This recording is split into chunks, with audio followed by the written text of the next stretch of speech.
So my experience with discovering that I'm plural was literally my girlfriend talking about it. Like before we were even actually dating, we were talking about this stuff and just like, yeah, this is this thing.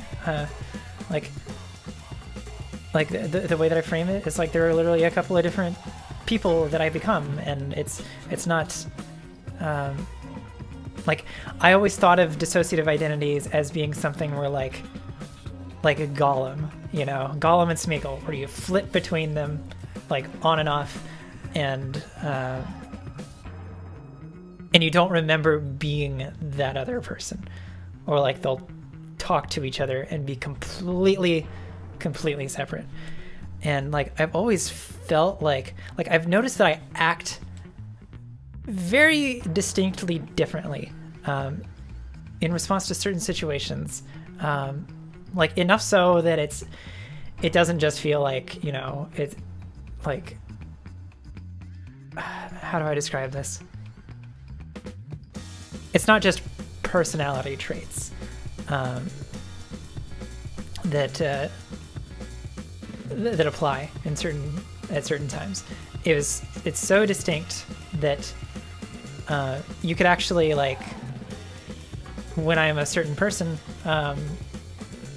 you're like, wow, if you could erase your memory of the fact that you just saw me acting a certain way and you saw me acting in a certain other way, you would have two very like clearly like these are different personalities. It's really hard to describe for me because specifically I don't have the amnesia between them. They are aware of each other and they kind of mesh into each other enough and switch like frequently enough. Like I'm not one person for a whole day, you know, not usually. It's usually like when you see me being all bubbly and cute and like I get like with my teddy bear and I want to wear pink and everything, like that's Futaba. So that is my little persona. I call them personas. Alter is the word. That's my little, which means that she is she's still mentally a kid. And the way that I think of that is that like that's probably who I was before I started having to mask. So kind of going back to that and pretend to be a boy, to pretend to be somebody else. And that part of my brain that never actually started getting to like mesh with the rest of my brain and become a whole cohesive personality. It just stayed there, suspended in animation until 25, when I finally discovered her again. And she was able to come to the front and be like, hey, I've been gone for a while and I'm still a kid. I didn't grow up. Why is my body why is my body an adult? What happened? Where have I been? That kind of reaction. So to go ahead and introduce my personas. So the way it works for me is I'm Mara Jin, as I'm going to reveal like the name that I go by in real life is Aksha. That is my whole, when you're referring to me, and I am talking here saying that is all of us informing the same central personality together, tapped into every single one of the individuals. And Marjin is my stage name. So Aksha and Marjin, same person, same whole. And also, yes, that answers your other question that is pronounced Aksha. But the parts, the ones that I can revert into specifically, separately, are Azula. Azula is about, you know, late teens to like early 20s. Kinda, Azula and Chloe are both the period of time between puberty and when I figured out I was trans. That kind of like, that repressed femininity that was still there that whole time, but has been put under a whole lot of stress. They got disconnected. They were born because puberty started. and they split from who Futaba was. So that's when Futaba became her own thing, who was younger. Like there's actually this kind of gap in age between them where I was just kind of nobody. Like I don't remember much about certain years between like my early like late childhood or like before puberty, just because it was just nebulous. Just like there wasn't a personality really running the ship. It was just boy mask, you know, just running through the motions. So Azula is what it's called she's a protector, and she's the one who will react outwardly, and like if someone triggers me or like really pisses me off and like or what have you, she's the one who fires into like fighting, and she's the one who will get into arguments online and whatnot, and has gotten me in trouble over the last couple of years because I didn't know that she was there and didn't have her under control. So she's the one who lashes out and is angry and upset that she was forced to be to act like a man for so long, because that was a lie. Like that's, you can see me like my personal, like I'm starting to like fist and everything like that. It's when she starts kind of shining through a little bit more. That's who that is. So, and the reason her name is Azula, like all of my personas are named after a fictional character that they resonate strongly with. They're not exactly those characters. Like, Azula doesn't want to murder people. She doesn't want to murder the Avatar. Like, she's not dangerous in any way, other than just the fact that she can have abusive tendencies, which I'm very aware of now, and work very hard to not let her do that. Like, she is working on that. So I'm gonna get on so many tangents here. One thing about all these personas is that they are, because they are individual personalities, they can change, just like any person who is not fragmented. Like, you grow over time. So that's where she started. She's traumatized and angry about things, so she lashes out at the world and she wants to fight. Like, and believe it or not, like, she's the one who comes out when I exercise, you know, and just like really get my adrenaline going, and like I have to hit a punching bag and stuff. That's completely Azula. Everyone else just kind of goes to the back, and Azula comes to the front. She's like, and she gets me exercising, and it's really good because she's really good at that, and that's a healthy outlet for her. Or let Oxel learn firebending. Yeah, I would love to firebend, and like that's kind of one of those things. Like my impulse to, like, I really want to learn martial arts, you know, and I want to do archery, like and I like stuff that explodes outward, you know, anything with that. That's Azula. That's what she was developed to do. So that's her, and then she has a twin, Chloe, named after Chloe Price. And I didn't actually really recognize them as being twins for a while, until very recently. I love this song. Later, Fang. I'll see you in a couple of minutes. Thank you for being here. Thank you, everybody, for being here. So, on the flip side, Chloe is a counterpart to Azula. The same age range, kind of a lot of the same aesthetics, really, but she goes inward. She explodes inward. She implodes. So I kind of think they're a very dualistic, like dueling dragons. I think of Azula as the red dragon and Chloe's the blue dragon. You know, that kind of thing is. It's they are kind of a unit in a way that isn't the way that like all of them are a unit as Aksha or Mara Jin. They are kind of a sub-unit. But basically Chloe, she's the reason that I was an alcoholic for a while, and is self-destructive. Who, like, when I purposely don't feed myself, and also trigger warnings for self-harm and stuff in this. like all of that. She is another a self-destructive interject, and she kind of yeah, like her reaction to stress and outwardly struggles and whatnot is to shut down and self-destruct, to drink and forget, smoke weed just so I'm not feeling anything. She wants to numb the body instead of lashing out, because she doesn't want to hurt people. She doesn't want to do what Azula does. So she would rather shut my body down so that I can't hurt people. She's basically the one who wants to stop Azula. Like she's trying to pull Azula back. So she starts doing self-destructive behavior. And I don't want to talk about this too much, but I have attempted suicide before, and that was Chloe. And it's yeah, that's what she does. Instead of lashing out at the world, she lashes out at me,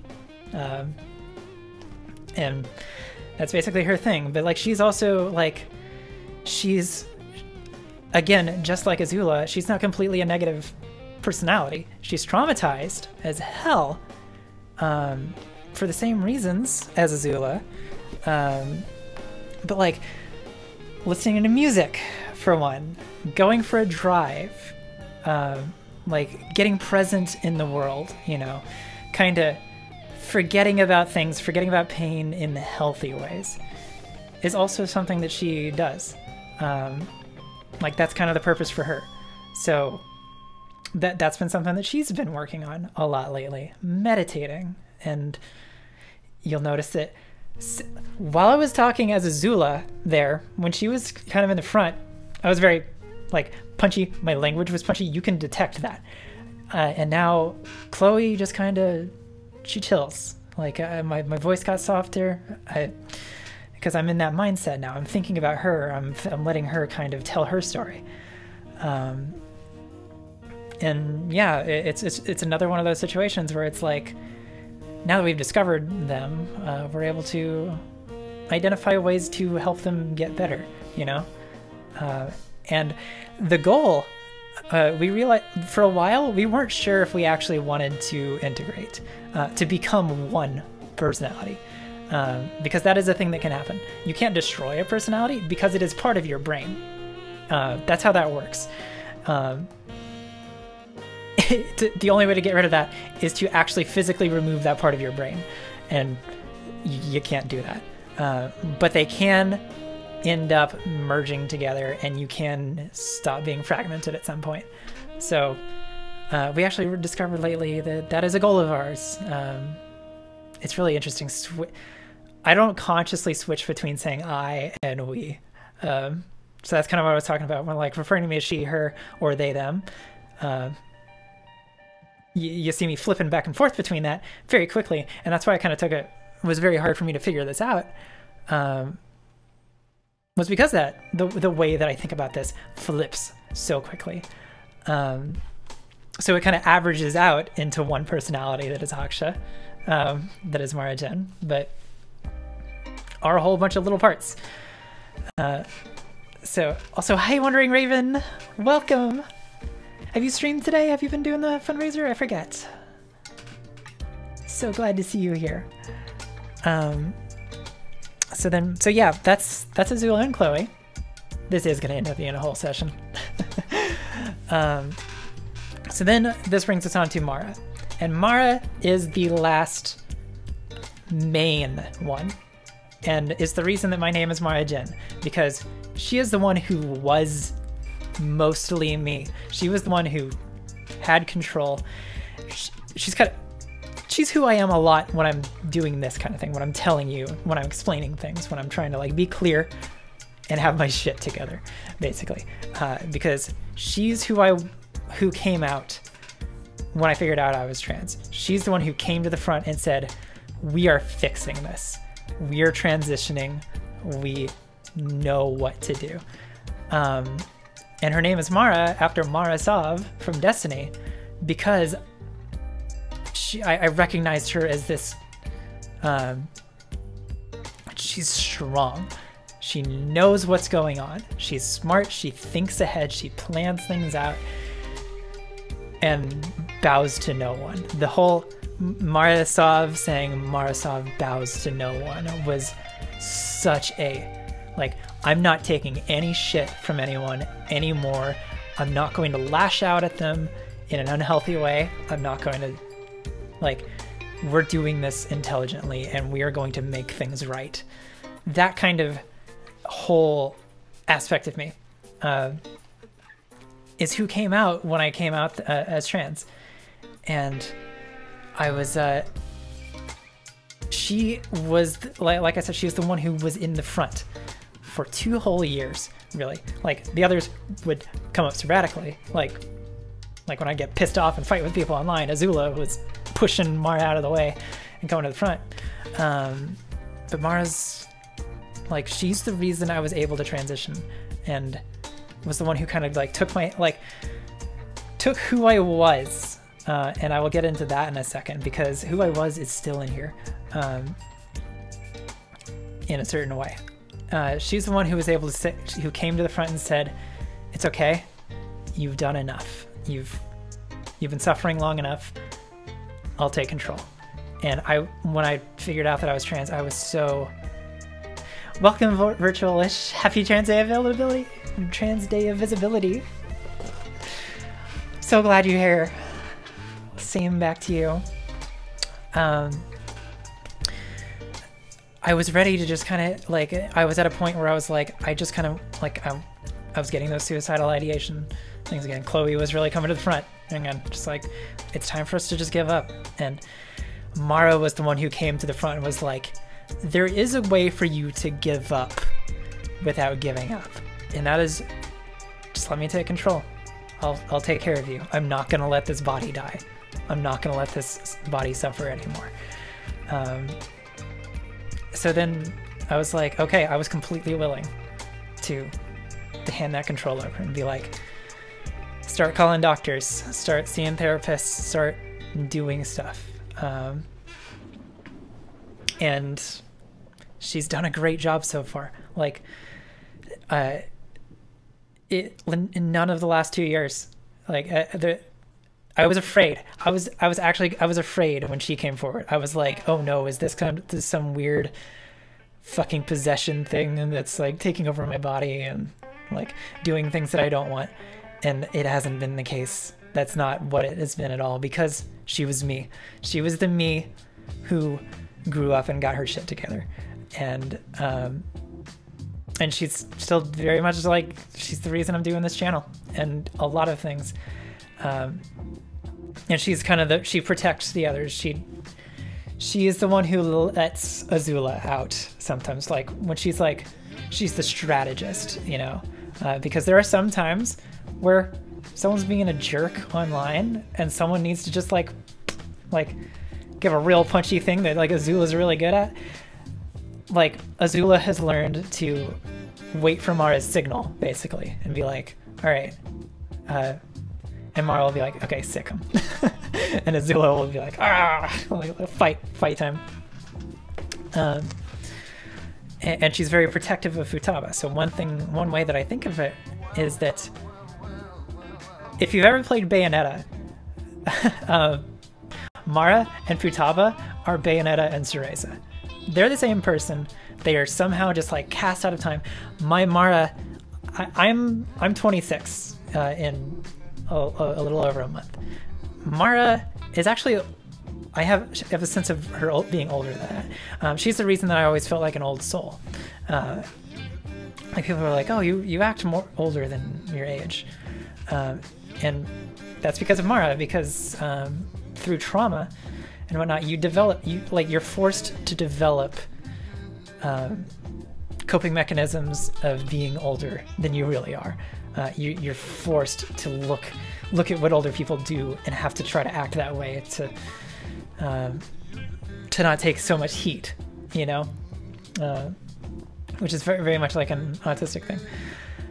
So Mara, I place her somewhere in her 30s to just ageless. You know, I can't really nail her down. She is mysterious.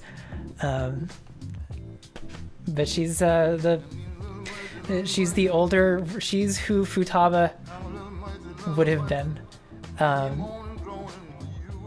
and kind of like the idealized version of me. So now that we're understanding that, like, so this was the thing. Over the last 2 years, I thought that she was me. I thought she was the entire me. And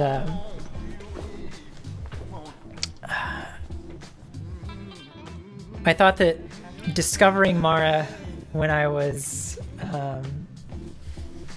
23, I was like, oh, I figured out who I am. I'm going to be Mara for the rest of my life. Because by verbose Nazi, oh my god. I was like, damn, I've lost my train of thought with that. It's this really chill music, just getting me in like a that kind of mood. Chloe's coming to the front now. She's forgetting. But yeah, so I changed my name to Mara, and like I went by Mara for 2 years because I was like, I'm Mara. And that's why I changed my gamer tag and everything. So I was like, I'm gonna be Mara Jen everywhere because it's affirming. And then later on, I realized that I do actually have other parts of me who are not Mara. And I was like, well, shit. Like, I already changed my name. I'm already like a streamer named Mara and everything. So like there's that kind of weird confusion where, so like that's why I say Mara Jin and Mara, my persona, are not the same person. Mara is a part of Mara Jin. It's just how it happened. I like none of us, we don't want to change our names. Like the Mara in my head doesn't need to be called someone else to like alleviate that confusion. She's gonna be Mara. But basically that was why I started going by Aksha in real life, partially because it's nice to have a stage name, you know, like I don't need people digging into my personal life, except for the fact that I'm completely open about everything, so fuck it. But Aksha is a name that I picked because it gets that feel of Azula, you know, in there. It's got that shortness of Chloe, that punchiness of Chloe. I don't know how Futaba goes into there, but she's in there somehow. And then it's that 4-letter that ends with an A, that like that double like of Mara, Aksha, that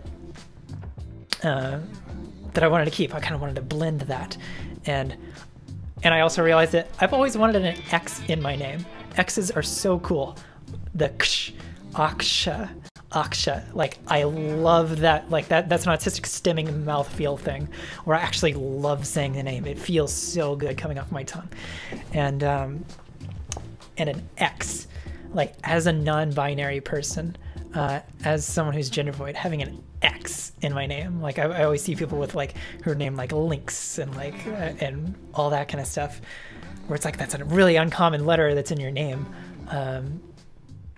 And I was like, fuck yeah, Aksha. Like it feels so good. It feels so accurate to my gender because it's very feminine sounding, but it's also like not a real name, quote unquote. It's an Esperanto word. Believe it or not, it means terrible. So I picked Mara based on Marasov without actually looking up any of like the cultural history of it. Foolish. Because over time, like I started looking up meanings for it, and I discovered that it meant bitter. It's a Hebrew name that means bitter, but also like it's not like a negative bitter, it's strong. Strength in the bitterness. So I was like, that feels really good. That's why I refuse to change Mara's name, is because that's what she is. She's bitter. She's kind of closed off and stoic and whatnot, but she's strong, and she's the one who like pulls me through things. And so I was like, okay, sure.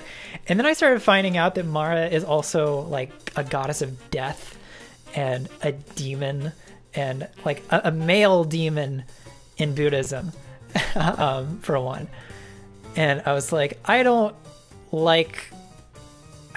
necessarily like those connotations. Like, I picked it because it's a thing that made me happy. I don't want to be evil or bad. Like, it's supposed to be a good thing. It's a good name. I like the name Mara. It's feminine, pretty sounding. But I started kind of getting this like weird feeling about that of just like, I don't really want that.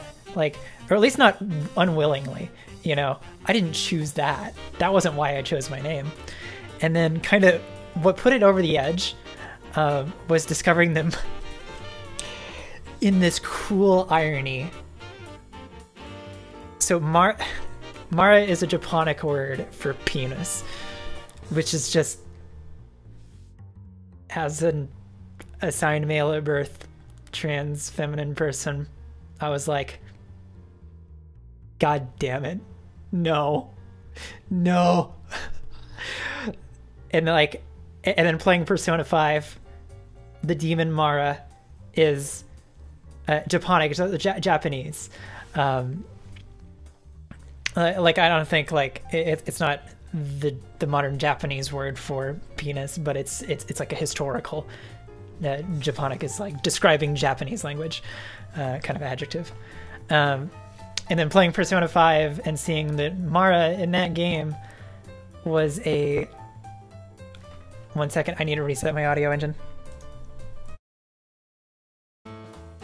Mara in Persona 5 is a giant dick with a mouth on a chariot. And I was just like, you know, I can't go the rest of my life, like, in my everyday life with that in mind. I think it's funny enough as a streamer. Like, I do kind of embrace that irony a little bit.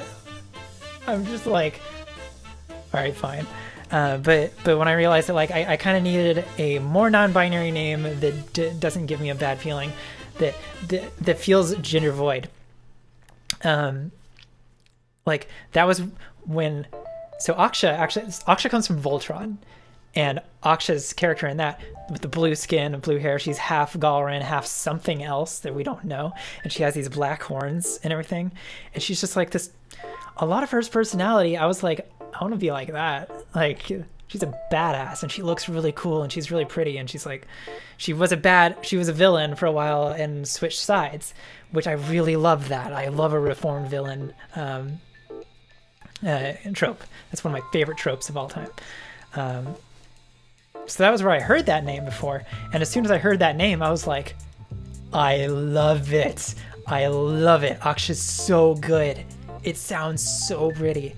And then I started looking more into it. I was like, this time I'm going to do some research about it. And I learned that the way that I spell it, I think, is wrong. It's different, but it is rooted in Esperanto, which is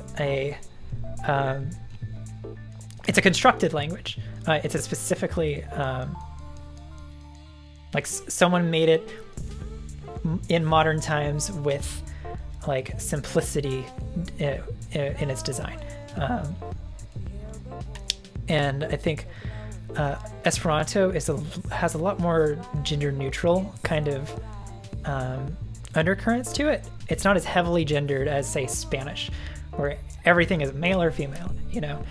And also, so being non-binary, being outside of the normal realm of things, I really liked the idea of having my name not come from the land, if that makes sense. I didn't want to have a German name.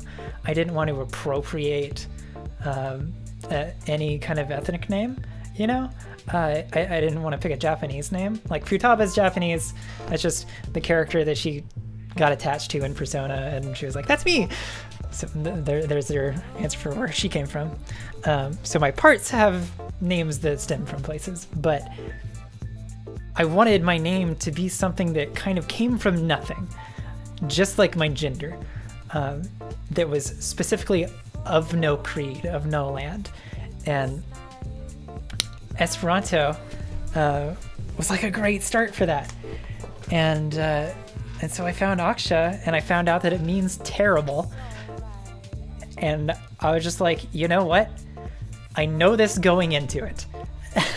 Like, this isn't a situation where I picked the name because I like it and I settled on it, and then later on I found out it was terrible. And so I was just like, you know what? I'm going to embrace the irony of that. I'm terrible.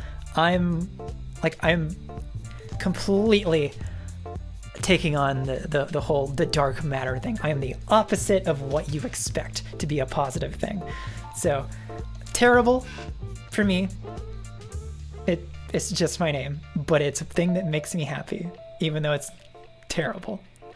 And I can't explain it. It just works. Like, it's how I got my name.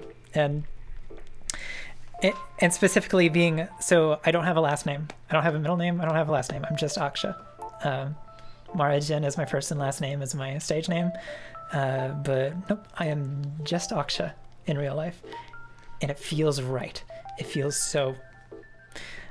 That another draw for that was that just I doubt there's anyone else named Aksha out there, or at least I'm never gonna meet someone named Aksha. Like, I can be just Aksha without a last name, without running the risk of being confused with anyone else. So it's like, yeah, it's just I've done so much thinking about that, and I hope I got on a lot of different subjects there that weren't just about plurality, but yeah, that's basically it. There's some other details about my plurality that I don't want to go a whole lot into because they don't feel like the established me. But yeah, I really hope that answered a lot of questions.